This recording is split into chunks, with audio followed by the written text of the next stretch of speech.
Good afternoon.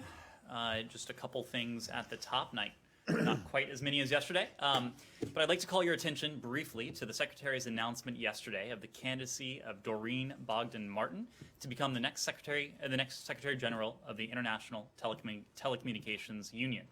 The United States strongly supports Ms. Bogdan Martin, who is a leader deeply committed to inclusion, transparency, and performance, and supremely qualified for the position. The ITU, of course, is hardly a household name, but it probably should be. You got it wrong just then.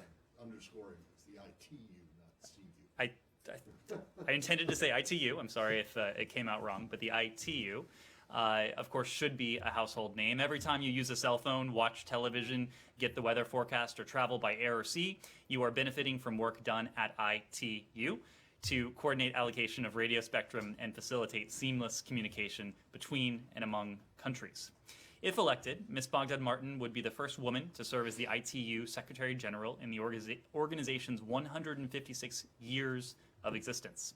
U.S. support for Ms. Bogdan Martin is yet another element of the administration's renewed emphasis on multilateral tools and fora to tackle global issues, playing a more prominent role in the multilateral space, all while working together with our allies and partners around the world. We know Doreen Bogdan Martin is the right person for this important job. Next, today, the Department of State is proud to recognize April as National Arab American Heritage Month. The United States is home to more than 3.5 million Arab Americans, representing a diverse array of cultures and traditions. Like their fellow citizens, Americans of Arab heritage are very much a part of the fabric of this nation, and Arab Americans have contributed in every field and profession. Many of them, in fact, serve here at the State Department and throughout the interagency, and their careers are as diverse as their backgrounds. We mark National Arab American Heritage Month noting these contributions that are as old as America itself. And with that, really? No April Fool's joke? I thought about it. Embassy I thought about it. Wakanda. Thought about just not showing up. I thought that could be good enough. Can I ask you one very brief one on the ITU before we go to? I want to ask about the Middle East, but just on the ITU, you know, the current Secretary General is a Chinese gentleman. Is he running for re-election? Is that why you guys are coming out twice in 2 days to support this other candidacy? Well, it's still very early in the process. As you know, the elections aren't until next year, 2022. Right now, we're aware of only one other candidate. That's a candidate from the Russian Federation. Oh, okay. So it's either the current guy, if he runs for re-election, or a Russian. That could change between now and 2022, okay. But of course, we are strongly supporting Ms. Bogdan Martin. All right. On the Middle East, yesterday, Sean tried to nail you down without success, not his fault, on the question of settlements and the occupation. And I want to take another stab at it today because, frankly, it's confused a lot of people, and your position is, to be frank, clear as mud, right? You said in response to him yesterday that on settlement activity that you want both sides to refrain from any actions that might hurt or will hurt a two-state solution. Does settlement activity in the West Bank or construction in East Jerusalem hurt prospects for a two-state solution or not? Matt, on this, I want to be clear, and we have said this from the start. We believe when it comes to settlement activity that Israel should refrain from unilateral steps that exacerbate tensions and that undercut efforts to advance a negotiated two-state solution. That includes the annexation of territory. That includes settlement activity. We've been equally clear when it comes to the potential actions of the Palestinians, whether that is incitement to violence, providing compensation for individuals imprisoned for acts of terrorism. That, too, moves us further away from a two-state solution. Our goal in all of this is to advance the prospects for that two-state solution. Okay, so that's a little better, I think, or a little more clear. No, not like trying to nail Jello to a wall, but Does this administration intend to be as forceful in its opposition or criticism of settlement activity as the Obama administration was? We intend to do everything we can to advance the prospects for a two-state solution. We intend to do that with the knowledge that it is in the interests of, consistent with the interests and values of the United States, but importantly, consistent with the values and the interests of Israelis and also Palestinians. This is something that successive administrations have sought to do. It's something that we will seek to do. Okay, and then do you know if the secretary, not the president, does the secretary intend to have someone dedicated to pursuing Israeli relations or Israel's engagement with the Arab world? Someone specific in an envoy type position? Well, or is Hadi doing that right now, and that's the way it's going to start? So, of course, we do have people in our NEA bureau who are engaged very closely on this. I'm not in a position to announce any plans for an additional envoy type role, but there are people in this building, there are people throughout our government who are focused on this process of normalization, something that we very much support. Okay, and then just as an aside, what does this? What do you call these agreements between? They're normalization agreements. Yeah, but what is the name for them? Normalization agreements. No, there's a specific name that they all signed on to. I believe you know what it is. Look, we call them normalization agreements. That's precisely what they are. Why do you not use the name that the leaders of these countries signed on to, which is the Abraham Accords? Why is that? I'm not averse to using that. I'm describing what these are. These are normalization. Well, then can you say it for me, please? Of course, I can say the term Abraham Accords, Matt. Thank you. But we call them normalization agreements. Saeed. Thank you. Just to be redundant, on the issue of occupation of the West Bank and East Jerusalem, why can't you say it is occupied without all the caveats? Can you say that it is occupied, that you acknowledge that position? It's been like this since 1967. Well, Saeed, and that's precisely what I said yesterday. Right. It is a historical fact that Israel occupied the West Bank, Gaza, and the Golan Heights after the 1967 war. That's precisely why the 2020 Human Rights Report uses that term in the current context of the West Bank. It has been the long-standing position of previous administrations of both parties over the course of many decades. Do we think that the West Bank is occupied? Yes. Mm-hmm. Okay, let me just follow up on that. I mean, if you consider it occupied, I know you've taken a very strong position in the past. You've called for ending the occupation of the Ukraine immediately and so on. Why can't call for this occupation to end immediately and all the human rights abuses that go along with enforcing it end immediately? Why can't you call for that? Saeed, what we are calling for, and this really gets to the root of this challenge, is that two-state solution. Right. The two-state solution is precisely what will allow Israelis and Palestinians to live side by side in dignity and security, securing the interests and the interests of Israelis and the interests of Palestinians together. That's precisely why we are supporting this two-state solution, just as previous administrations of both political stripes have. If you would allow me and my colleagues indulge me, I have a couple of other questions. It was conveyed, I think AP broke the story that the administration has given additional $75 million to the Palestinians. Can you confirm that? And is that are we also headed towards, let's say, resumption of aid to UNRWA? I'm happy to turn it over to my colleague Matt Lee from the AP to comment on this. But look, we have been clear that resuming assistance to the Palestinian people is a priority, and we are working with Congress on this right now. All U.S. assistance to the Palestinian people will be provided consistent with requirements under U.S. law, and that includes the Taylor Force Act.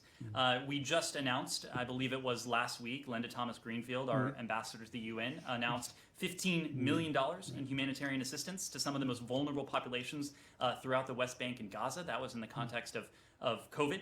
We don't have any additional announcements to make at this time. But again, we have been clear that we are resuming that assistance to the Palestinian people as a priority. Mm-hmm. And lastly, I promise, on the Palestinian election, we've heard that there are two Palestinian businessmen that are here feeling out the administration or would be a reaction to, let's say, the cancellation of the elections and so on. What is your position on the election? Are you like, let's say, the European Union? You're pushing for this elections. You want give us your. Well, the exercise of democratic elections is a matter for the Palestinian people to determine. We note that the U.S. and other key partners in the international community have long been clear about the importance of participants in that democratic process, renouncing violence and renouncing terrorism, recognizing Israel's right to exist. But Palestinian elections are ultimately a matter for the Palestinian people to decide. Yes? I wanted to ask you on this. Has the secretary been in touch or tried to be in touch with the president of the Palestinian Authority? Because there are reports from the Israeli press that Mahmoud Abbas wouldn't talk to Secretary Blinken. We believe it's important to engage the Palestinian people. We believe it's important to engage the Palestinian leadership. The Secretary, for his part, has not had a conversation with the Palestinian Prime Minister. I imagine if there is a high-level call from here, including one from the Secretary, we'd be in a position to read that out. Can I go to Iran? Sure. Yeah. So the European just announced that there will be a meeting of the Joint Commission of the JCPOA tomorrow, virtual meeting, without the US, if I understand, unless you will be observer or participant in some way. They also say in their statement that they are going to discuss the willing of the US to get back to compliance, for compliance. Does that mean that you have shared with the Europeans what you're ready to do and that they will kind of mediate with the Iranians? And can you tell us what your stance before this meeting? Well, I just saw this announcement from the Europeans before I came out here. We obviously welcome this as a positive step, and that's precisely because we have been clear for weeks now that we are ready to pursue a return to compliance with our JCPOA commitments, consistent with Iran also doing the same. We have also been open about the fact that we have been talking with our partners in the P5+1 context and elsewhere about the best way to achieve this, including through a series of initial mutual steps. We've been looking at options for doing so, including with indirect conversations through our European partners. I mentioned this yesterday, but when the Secretary was in Brussels last week, there was a meeting with the E3+1 or the European Quad, whichever term you want to use, where, of course, Iran was a topic of discussion. Iran was a topic of discussion in other meetings in Brussels as well. Iran was a topic of discussion in Anchorage with representatives of the PRC. So we have been having these conversations in different fora and with different allies and in some cases partners. We took note of the Europeans' announcement today. It's a positive step, especially if it moves the ball forward on that mutual return to compliance that we've talked about for any number of weeks now. Yes? Following up on that, we understand there's the Iranians already met with other members of the other parties to the deal on Monday. And there's an Iranian proposal which sources tell us has been shared with the Americans, with you guys. Can you comment on that or tell us is there any substance to that? I'm not going to comment on the substance of any diplomatic conversations beyond the broad outlines of what we shared, namely that we have been looking at ways, proposing ways, exploring ways with our allies and our partners, principally our European allies in this case, to affect that mutual return to compliance with the deal. Yep, sure. There was this sanctions waiver for Iraq today. Can you describe, is that part of this effort to explore ways to get back into the talks, or is that just how do you characterize that? And then also later this week, Siam Namazi faces a grim milestone of 2,000 days in an Iranian jail. Can you update us on what efforts the administration is taking to get him released? When it comes to the energy waiver with Iraq, I would put that in the context of our partnership with the government of Iraq. This renewal acknowledges the recent success the United States and Iraq have experienced through 2 rounds of our strategic dialogue with Baghdad, and several energy agreements signed by the Iraqi government as well. These agreements will ultimately allow Iraq to develop its energy self-sufficiency and we hope to end its reliance on Iran. In the interim, renewal of the sanctions waiver is appropriate until the agreements and development of the Iraqi energy sector can be fully realized and implemented. This is a 120-day waiver extension. We believe it is possible within the 120 days for the government of Iraq to take meaningful action to promote energy self-sufficiency and to reduce its dependence on expensive Iranian energy. When it comes to the Namazis, you're right. There is a grim milestone coming up, 2,000 days separated from family, loved ones, held unjustly in detention by the Iranians. This is something that I know we will mark here. We will mark here rhetorically, but also by renewing our calls that we have issued consistently, almost since day one, through different partners, means, and channels, to leave no doubt in the minds of Iranian leaders the priority we attach to this. We have no higher priority than seeing the return of Americans unjustly detained in Iran, American who may be missing in Iran. That remains our goal. We have been very clear. We've been working very closely with our allies and partners and being very clear with the Iranians as well on that score. Yes. I work for Kurdish TV, so I may ask questions in different countries, but starting with Iraq, the Iraqis and the Kurdish leadership have finally reached an agreement on the budget. I just wanted to see if you have a comment on that, but more importantly, according to some of the local sources or reporting, some of the Iraqi Shiite militias are saying that they're ceasing their attacks on the coalition forces with the condition that the U.S. withdraw troops in Iraq within a year. Is that something that you guys are also is a goal for you to withdraw troops within a year? I'm obviously not going to comment on the intentions of Iran-backed militias inside of Iraq. What I will say is that we have this strategic partnership with the government of Iraq. We have had now 2 rounds, I believe it is, I just said, in terms of that strategic dialogue. It's a partnership that benefits both our countries. It's one that we look forward to deepening in the days, weeks, and years ahead. And any comment on the issues between Baghdad and Erbil? Is that something that the U.S. tries to get them closer to a resolution? Well, of course, constructive relationship between Erbil and Baghdad is in our interest. It's in the interests of both those entities. But I'll leave it at that. And one more question about northeast Syria. Just a couple of days ago, the SDF political missions representative here wrote that, and I quote, "President Biden can show the world that we can again trust U.S. leadership calling on Turkey to withdraw from Syria." Is that something that are you willing to call on Turkey to withdraw from Afrin and other areas that we've seen multiple reports of human rights abuses? Well, we have talked about our partnership with partners on the ground, the partners with whom we work to affect our important mission, namely in this case the de-ISIS mission that we have taken on for some time. But I don't have a specific comment on that call. Yes. Can we transition to Russia? Sure. Okay.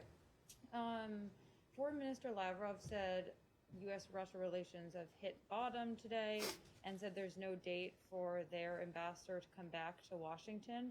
Do you have any response to this? Well, I think our response would be to point out why the relations are in the state they are. And I think you can look at any number of reasons for that. We have spoken of several of them from this podium in recent weeks, and many of them remain the subject of inquiry, investigation, analysis by the U.S. government, including our intelligence community. We've spoken about Russia's assault on our democracy in 2016 and more recently in 2020. We've spoken of reports of Russian bounties on American soldiers in Afghanistan. We've spoken of Russia's malicious cyber operations, including in the context of SolarWinds, and we've spoken of Russia's imprisonment of Mr. Navalny and the repression and the arbitrary detention of those Russians who peacefully took to the streets to protest Mr. Navalny's arrest, all of which was preceded by Russia's attempt to assassinate Mr. Navalny. So I'm aware of the comments of the Russian foreign minister, but I'm also aware of the backdrop. And that is what is important to us, why we are where we are in terms of the bilateral relationship with Russia. It remains true that we continue to look for a stable and predictable relationship with Russia. Just because we have these profound disagreements, just because the relationship is where it is right now, doesn't mean that there aren't going to be any areas of tactical alignment. And of course, we demonstrated that early on in this administration by renewing the New START agreement for 5 years, precisely because, not because it's in Russia's interest, but because it's in our interest. And so when there are areas for potential cooperation, areas that are in America's national interest to pursue, we will do that. But that doesn't change the backdrop against which this activity is taking place. And can I just follow up? One thing that you mentioned was the reported bounties on U.S. troops in Afghanistan. Over the weekend, Secretary Blinken was more definitive with his language. He said Russia, quote, put bounties on U.S. troops. So is that now the definitive conclusion that the U.S. government has come to, that they did actually put those bounties on U.S. troops, or are you guys still looking into it, investigating? The department is still deferring to the intelligence community. Those reports originated, as I understand it, with the intelligence community. That's where this analysis currently rests. Just on Russia, do you have anything to add to what your Pentagon counterpart and predecessor at this podium said yesterday about the Russian troop movements on the Ukrainian border? If it's the same as what you said yesterday, I don't need it. I don't believe we addressed it yesterday. I don't think I. He did. But Yeah, Kirby did. he did, correct. No, but I think it's worth us reiterating it from here. And of course, when we talk about the state of the relationship between the United States and Russia, we can't forget Russia's ongoing aggression in Ukraine. And we're absolutely concerned by recent escalations of Russian aggressive and provocative actions in eastern Ukraine, including violations of the July 2020 ceasefire that led to the deaths of 4 Ukrainian soldiers on March 26th and injuries to 2 others. Russia's destabilizing actions undermine the de-escalation intentions achieved through the OSCE brokered agreement of July of last year. Additionally, we are aware of Ukrainian military reports concerning Russian troop movements on Ukraine's borders. We are discussing our concerns about that increase in tensions and ceasefire violations and regional tensions with NATO allies. You've heard from various departments and agencies, including the State Department. Secretary Blinken had a call with his Ukrainian counterpart yesterday. The chairman of the Joint Chiefs of Staff had a call with his counterpart. National Security Advisor Jake Sullivan had a call with Andrei Yermak in Ukraine as well. We will continue to be in close touch with our partners in Kyiv and in Ukraine more broadly in the face of these recent escalations. So just to put a fine point on it, though, you don't have any indication that Russian troops have left Russian soil. I would not want to go there. I will leave that to the Department of Defense to speak to any tactical movements. I am speaking to our broad concerns with these escalations on the part of Russian activities. Granted, the situation on that border is tense and not, it's not like the U.S.-Canadian. Mm-hmm. Well, maybe it's not like.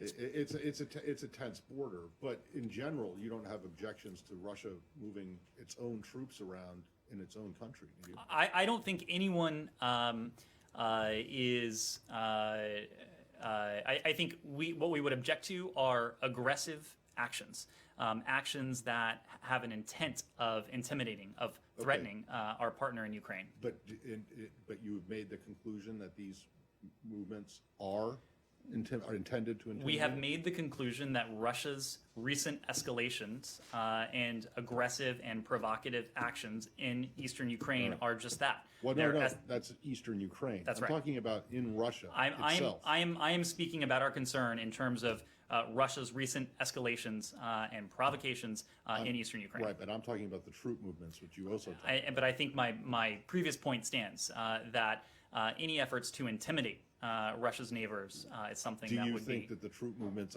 is an effort to intimidate the Ukrainians? Matt, I think we're missing the forest for the trees, because we are concerned about the concrete activities that are taking place in eastern Ukraine. That's what we're talking about today. Yeah, but the point is that the Russian troops, the movements that you're talking about, are inside of Russia. Matt, what I am talking about are recent escalations of Russian aggressive and provocative actions in eastern Ukraine. So forget about the troop movements? That is the subject of this. All right.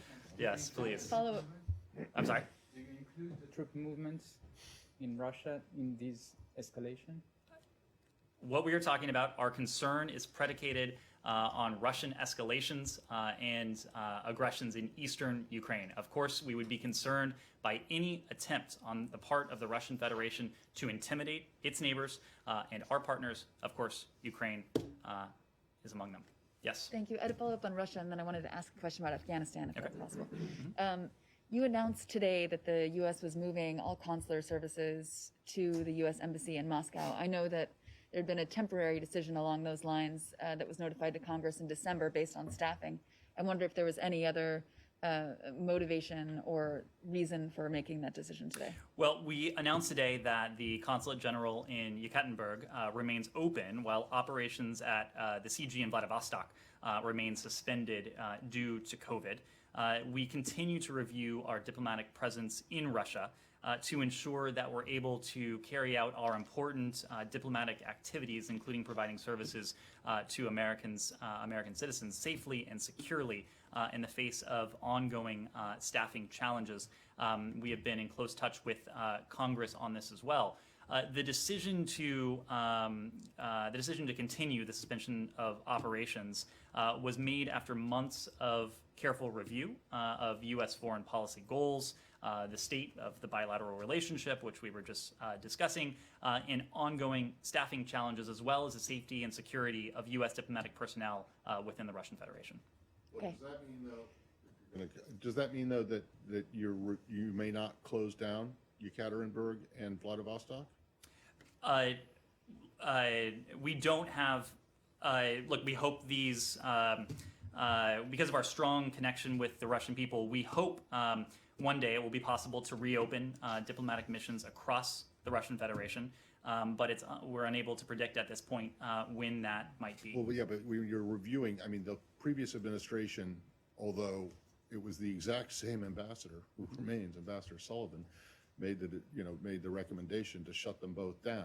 It sounds to me as though there's a review about whether those closures should continue, and you should abandon the property rather than just leave. What we have said now is that we've informed the Russian Federation that our consulate in Vladivostok will remain in suspended status. The Consulate General in Yekaterinburg will remain open, but it will suspend visa and American citizen services. But that is different than what the previous 1st. administration had said. We are constantly Isn't that evaluating. correct? It's different than what the previous administration had We said. are constantly evaluating the security situation, our ability to staff our missions around the world, and those decisions will be based on that. On Afghanistan, Ambassador Khalilzad has been in the region meeting with, as I understand it, the Afghan government as well as the Taliban. Wondered if you had any readouts of those meetings, and then can you provide any further details on the meeting between these groups in Turkey, and will the Secretary have any participation in that meeting? Well, Ambassador Khalilzad, as you just alluded to, is currently in Doha. He is meeting both with the Islamic Republic and Taliban negotiating teams to push for further progress in negotiations and a reduction in violence. That has been our goal all along. He's also meeting with other international partners to explore how the international community can best help the two negotiating sides accelerate the peace process. Special Representative Khalilzad recently traveled to Turkey, as you also alluded to meet with Turkish counterparts on the upcoming international conference on the Afghanistan peace process to be held in Istanbul in the coming days. Building on recent international gatherings in support of the peace process, the Istanbul conference is meant to help Afghan negotiators make progress in their negotiations and will complement peace talks currently ongoing in Doha. During his visit, Ambassador Khalilzad and Turkish officials agreed that an Afghan-led, Afghan-owned gathering supported by high-level attendance from the international community provides the best means to accelerate that peace process.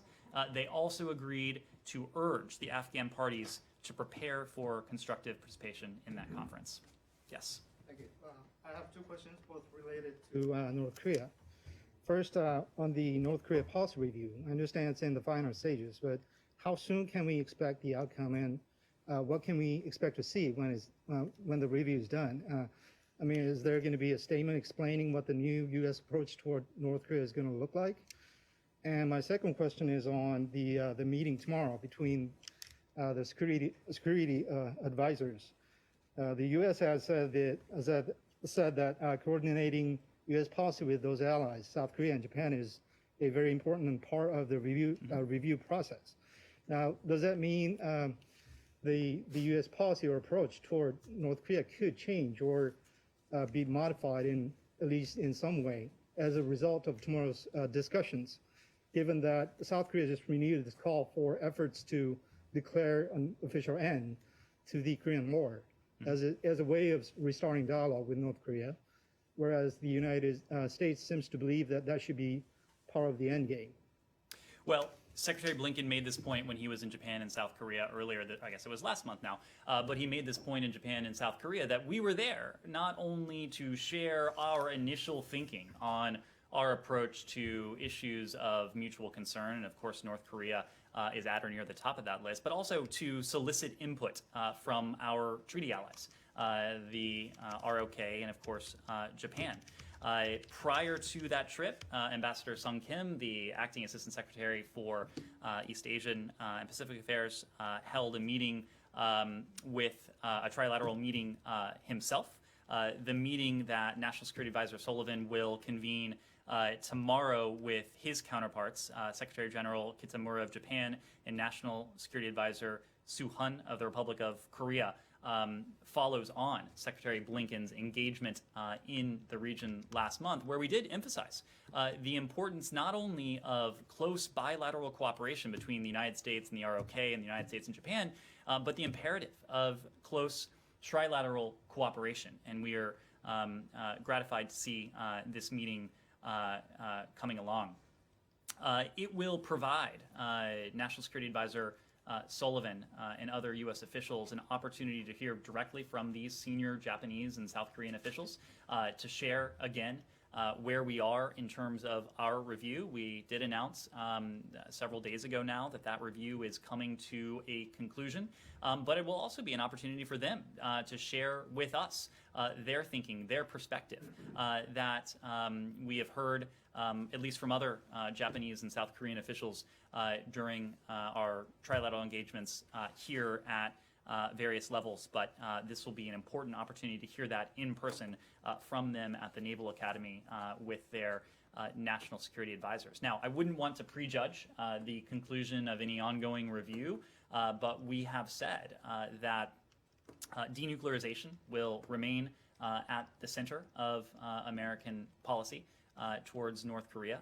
We also know that any approach to North Korea, in order to be effective, will be one that we will have to execute in lockstep with our close allies, including in this case our treaty allies, Japan and South Korea. And that's another reason why it's so important that these trilateral engagements continue apace, and you'll see the next iteration of that tomorrow. Yes. And China, is that okay? A question about the U.S. Ambassador Palau's recent visit to Taiwan. What message was meant to be sent to China by the visit, and does it represent a continuation of the Trump-era policy of lifting restrictions on U.S. travel to Taiwan? Sorry, lifting restrictions On U.S. official travel to Taiwan. Well, I think as a general matter, we are committed to deepening ties with Taiwan. Taiwan, of course, is a leading democracy. It's critical. It's a critical economic and security partner of the United States, and that's why we will continue to engage Taiwan consistent with the long-standing One China policy. We will consider, just as we have, opportunities for visits to Washington and Taipei by senior-level authorities that advance our unofficial relationship and enable substantive exchanges on issues of mutual concern. Just one last thing. Is there still no sort of tangible progress from the U.S.-China meeting in Alaska? I'm just following up on this. As you know, the Chinese announced a number of sort of smaller collaborative things that were worked on, such as a climate change working group, things like that. Those have not been confirmed by the U.S. side, but is it still the case that basically, from a U.S. perspective, there wasn't really any tangible progress made on specific issues stemming from that meeting? No, I would distinguish a bit, parse a bit what you are saying. Let me just back up for a moment and repeat what I said yesterday, that our relationship with the government in Beijing is one that is predicated on competition. As the Secretary has said, it is a relationship that has competitive elements. It is one that has adversarial elements, but it's also one that can, and in fact probably should, have cooperative elements. And we did have an opportunity in Anchorage to discuss with the PRC representatives some of those cooperative elements. Climate is one of them. Iran was one of them. As I talked about yesterday, there is some alignment of our interests when it comes to Burma and other regional challenges. Now, I think there is a difference between saying there was no progress and not having a grand announcement about a new working group or a new initiative. There is work that is going on within this building, within other elements, within other departments and agencies of the executive branch that will help us further those areas of cooperation, those areas where when it is in our interest to cooperate with the government in Beijing, that we will do so, and that work is ongoing. That's Yes. the first time from this podium anyone has agreed to parse something that someone else has said. So that's historic right there. There we I go. feel honored. I will take it. Mark this moment. Yes. Thank you, Ned. Just to follow up on the North Korea question, is tomorrow's trilateral meeting sort of the final stage before the review process is finished, or do you anticipate you'll need further consultations with allies or within the U.S. government before the review is complete? Well, I wouldn't want to go beyond what we said before, and that is namely that our review of our North Korea policy is coming to a conclusion. It is a review that has been informed throughout that process by consultations with our allies, in this case the South Koreans and the Japanese, but also with other partners. Secretary Blinken heard that directly, Ambassador Sung Kim, many others in this building have engaged in those consultations as well. This will just be the next iteration in that consultative process as we bring this review to a close, but I wouldn't want to put a firm deadline on it. And then just quickly on Hong Kong, does the department have any statement regarding the verdict that was announced against the 7 pro-democracy activists? We do. Today's convictions in Hong Kong of 7 pro-democracy activists on politically motivated charges once again show the degree to which the PRC and Hong Kong authorities seek to crush all forms of peaceful dissent in the city. The United States continues to condemn the PRC's continuing assault on fundamental freedoms and democratic institutions in Hong Kong. The April 1 convictions are yet another example of the erosion of Hong Kong's freedoms by PRC and Hong Kong authorities. The 7 pro-democracy activists, Martin Lee, Jimmy Lai, Albert Ho, Margaret Ng, Sid Ho, Lee Chuk-yan, and Lung Kwok, participated in a peaceful assembly attended by 1.7 million Hong Kongers. The United States continues to stand with those millions of Hong Kongers who have peacefully demonstrated to protect the autonomy and freedoms promised to them by the PRC. And just as you saw earlier this week, and in fact last week too, we will continue to hold to account those authorities in Beijing, those authorities in Hong Kong who seek to erode those fundamental freedoms and those autonomies to which Hong Kong is due. Yes. There was an exclusive report on Wall Street Journal today that the U.S. has directed the Pentagon to begin withdrawing some military capabilities from the Gulf region. I know that this question should be asked to your colleagues in the Pentagon. I'm just wondering if you have anything to say on this. And secondly, if I may, on Syria, what's the U.S. policy towards the Syrian President Bashar al-Assad?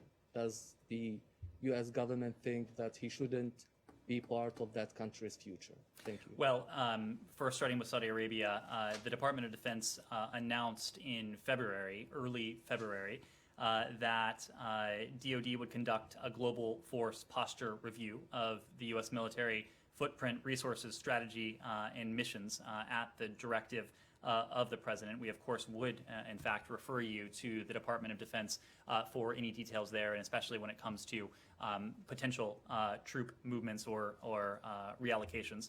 When it comes to our relationship with Saudi Arabia is a key partner on many priorities, including regional security and counterterrorism. Saudi Arabia faces significant threats to its territory from Yemen and elsewhere in the region. Attacks on Saudi Arabia put the lives of innocent civilians, including U.S. citizens, in danger. And that's why we're committed to working together to help Saudi Arabia strengthen its defenses against these threats. There are many areas where we believe it is in our interest to maintain strategic cooperation with Riyadh, and that includes working together to deter and defend against threats to the kingdom, including those ultimately emanating from Iran. We do want a working partnership with the Saudis to help defend against this aggression, to end the war in Yemen, and to take on other challenges. Now, of course, we have talked about the ways in which we have sought to recalibrate that relationship, to recalibrate it in such a way that it corresponds both to our interests and to our values. But we will continue to stand by our partner Saudi Arabia in the face of these threats that, as I said before, jeopardize Saudi civilians as well as Americans in the region. And on Syria, the U.S. position towards or the policy towards the Syrian president? Our policy towards Bashar al-Assad has not changed. He has slaughtered his own people. He has engaged in indiscriminate violence using chemical weapons against his own people. He has done nothing, of course, to regain the legitimacy that he has long ago lost. Our goal is to work to ease the humanitarian suffering of the Syrian people as we seek to bring about a political solution to this longstanding conflict.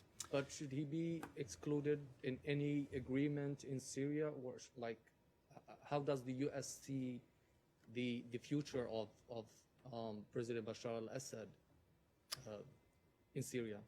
We believe that stability in Syria, and for that matter within the greater region as well, can only be achieved through that political process that I spoke to, a political process that represents the will of all Syrians, and we're committed to working with allies, partners, and the UN to ensure that a durable political solution is within reach. Just to follow up on that, I mean, I remember as far back as 2011, August 2011, when the Secretary of State then said that he lost his right to govern, whatever. His days were numbered and so on. Now, if he enters, let's say, a legitimate election or an election that you would approve of and can get the support of many Syrians, as there are a lot of Syrians that support him, would you then see a way of working with him? Again, our focus is on bringing about, advancing a political settlement that brings stability, security, and an end to the suffering of the Syrian people. As I said before, Assad has, over the course of the many years since 2011, the 10 years, that grim milestone that we just marked not all that long ago, he hasn't regained that legitimacy in our eyes. And there is absolutely no question of the United States normalizing relations with his government. We are, at the same time, not in the business of trying to engineer regime change in the region, but we will demand accountability and justice for the Syrian people that have suffered enormously and horrifically under the rule of Bashar al-Assad. But he's now, outlasted 2 presidents, U.S. presidents. He's on his 3rd. I mean, he's not quite at the Fidel Castro level for someone that you guys consider to be a pariah, but,